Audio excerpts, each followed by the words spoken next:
안녕하세요. 아메이 시선 조엘입니다. 오늘 제가 여러분께 말씀드릴 내용은 자산소득, 임시소득 또는 근로소득에 대한 속성에 관해서 이야기하고자 합니다. 우리가 아메이 사업을 하는 첫 번째 이유는 이것이 자산소득, 캐시플로우를 갖다주는, 한번 구축하면 아낌없이 흐르는 큰 물줄기처럼 나에게 현금을 가져다주는 그 자산소득이 되기 때문에 이 일을 선택하고 이 일을 하시고 계실 거라고 생각합니다. 그러면 이 아메이 사업의 자산소득이 되는 근간은 무엇일까요? 근간을 보면 첫 번째는 제품이 될 수도 있고 두 번째는 사람이 될 수도 있습니다. 사람이라 하면 이제 사업자 또는 소비자도 될 수 있죠. 그렇기 때문에 이 끊임없이 이 제품이 유통되고 누군가에게 그 애용자가 되는 그런 전제 하에서 이 수입이 자산소득이 된다고 생각하고 했고 또 하고 계시리라 믿는데, 그렇다면 제품이 지속적으로 반복 구매가 가능한 제품이어야 합니다. 그러니까 사업자가 이 제품을 얘기하지 않아도 이 제품을 한번 쓰면 매니아로 갈 수 있는 그런 제품이어야만 이 사업을 하시는 분들도 인풋 대비 아웃풋이 지속적으로 나오는 그런 일을 하실 수가 있는 건데, 사실 우리나라에서 이제 생필품 시장이 굉장히 크죠. 그래서 반복 구매가 되는 거는 생필품이기 때문에 떨어지면 또 사고 하기 때문에, 또한 두 번째는 제품이 좋기 때문에, 좋은 제품이기 때문에 가능했는데, 사실 이 시장이 굉장히 치열하죠.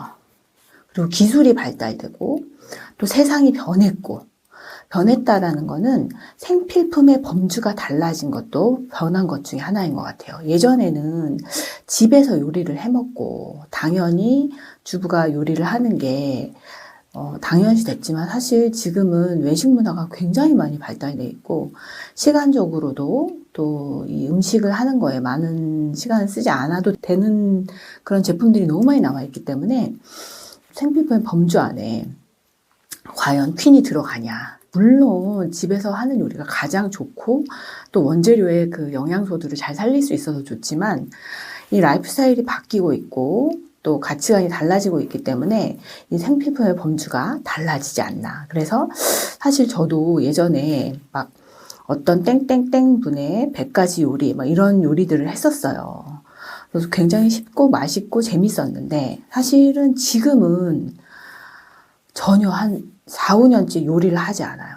네, 할 수도 없는 상황이고 그런 것처럼. 그리고 우리나라도 보면 주방의 면적이, 새 아파트 경우에 주방의 면적이 점차 감소하고 또 막 3대 이모님이라고 해서 이제 주부들이 그 가사노동에 쓰는 시간들이 많이 줄어들면서 어찌 보면 이 생필품의 범주가 바뀌고 있고, 그래서 지속 가능한 이런 캐시플로우를 갖다 주는 제품군이 변화하고 있지 않나라는 생각이 들어요. 그래서 지금 이제 제품의 내용을 보더라도 뭐 사실 세제도 아메이 제품 너무 좋고, 그다음에 뭐 바디, 퍼스널 케어도 너무 좋지만 사실 얘도 좋은데 더 좋은 제품들도 많고, 또 요즘은 막 ESG라 그래서 이제 환경이나 이런 것들을 생각하는 기업들이 투자를 많이 하고 또 이 부분에 서로 신경을 쓰고 있고, 지구온난화 이런 걸 우리 모두 책임져야 되기 때문에 이런 기준 하에 제품들을 만들고 있기 때문에, 사실 예전에는 아메이가 되게 선도적으로 이 시장을 앞서갔지만 이 시장에 들어오는 제품들이 굉장히 많아지고 이런 가치관에 기반하여 만든 제품들이 정말 많아지면서 어찌 보면 이 제품들의 위협을 받지 않나라는 그런 검토도 필요하지 않나 싶어요. 그래서 제품이 예전처럼 그런 생필품임에도 불구하고 반복 구매될 수 있는 그런 확률이 조금 떨어지지 않나. 그래서 내 네트워크 안에 매출이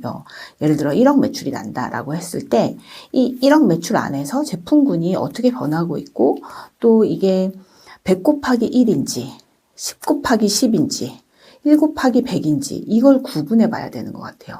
많은 100명의 사람들이 하나의 제품 써도 이 숫자가 나올 수 있고, 또 10명의 사람들이 10가지 제품을 써서 이 숫자가 나올 수도 있고, 그다음에 한 명이 많이 사는 것도 이 숫자가 나올 수 있는데 내 네트워크 안에 구성이 어떻게 돼 있나. 그래야만 이 자산소득으로서의 가치가 있지 않나 라는 생각이 들고, 그렇기 때문에 사실 나에게 누군가 이 사업을 전해주는 스폰서가 있죠. 이분도 정말 제품이 좋아서 했고 플랜이 좋아서 했지만, 이 스폰서가 나를 보는 그 마음이 정말 제품과 이 사람과 이런 거에 기반해서 처음에는 시작했지만, 이게 제품의 반복 구매가 덜 되면 1인당 제품 구매량이 늘 수밖에 없어요. 이 점수를 맞추려면. 그래서 실제로 3%를 하려고 해도 한 35만 원에서 막 40만 원 이 금액대가 나와야 되는데, 이거를 매달 한 가정이, 요즘 한 가정의 그 기준이 막 2인 내지는 3인 정도밖에 안 되기 때문에, 뉴트라이트 건기식만 드셔도 이 숫자를 맞출 수 있는 분들도 계시지만, 사실 쉽지 않지 않나라는 생각이 들고, 그런 의미에서 봤을 때, 스폰서가 본 이 사람이 본 아메이를 나도 아메이를 보기 원하겠지만, 어느 순간 보면 내가 아메이를 보고 있는지 스폰서를 보고 있는지 헷갈릴 수 있죠. 그럴 때 사실 잘 생각해 봐야 되는 것 같아요. 기본적으로 우리가 시작한 사업의 내용을 봐야 되는지, 이 사람을 봐야 되는지. 그래서 사실 이분이 너무 가이드가 잘못되고 실력이 없고 막 그런 하에서는 사실 아메이만 보고 해야 되는데, 그러기에는 내 실력이 출중해야 되고, 이 지속적으로 반복 구매 가능한 이 제품들을 핸들링할 수 있는 또 다른 지식이 필요하다는 거죠. 그래서 오늘 다시 정리를 하면, 우리가 수입의 여러 가지, 소득의 여러 가지 방법이 있지만, 그 중에서 자산소득 때문에, 캐시플로우 때문에 이 일을 시작했지만, 사실 이 캐시플로우, 자산소득이 가능한 근간은 저는 제품이라고 봐요. 그래서 이 제품이 지속적으로 반복 구매가 될 수 있는 시스템, 이게 가능한 콘텐츠, 이런 것들이 나와야 되지 않나. 그래서 이거를 스폰서가 이런 것들을 줄 수 있는 사람이냐, 그거를 체크하는 건 너무 중요하고, 이거를 핸들링 할 수 있는 내 네트워크는 어떻게 구성되어 있는지, 이거를 면밀히 분석해 봤을 때 내가 해야 될 거, 그다음에 앞으로 나아갈 방향들을 생각해 봐야 되지 않나라는 생각이 들면서, 지금 금리도 이제 내려가고 여러 가지 변동들이 오고 있죠. 그런 화에서 이 자산소득을 꼭 한 가지 수입이 아니어도 여러 가지 소득이 있으면 나의 라이프 스타일에 많은 도움이 되겠지만, 특히 이 중에서 내가 생필품을 쓰는 소비자에서 수입이 가능한 구조에서 이 일을 시작했는데, 나의 네트워크는 어떤지, 사람과 제품의 구성은 어떻게 되어 있는지, 그래서 제품의 어떤 탁월함으로 진행이 되고 있는지, 나의 어떤 관계와 정성과 이런 걸로 사업이 되고 있는지는 이 시점에서 한번 체크해 봐야 되지 않나라는 생각으로 오늘 영상을 준비했습니다. 감사합니다.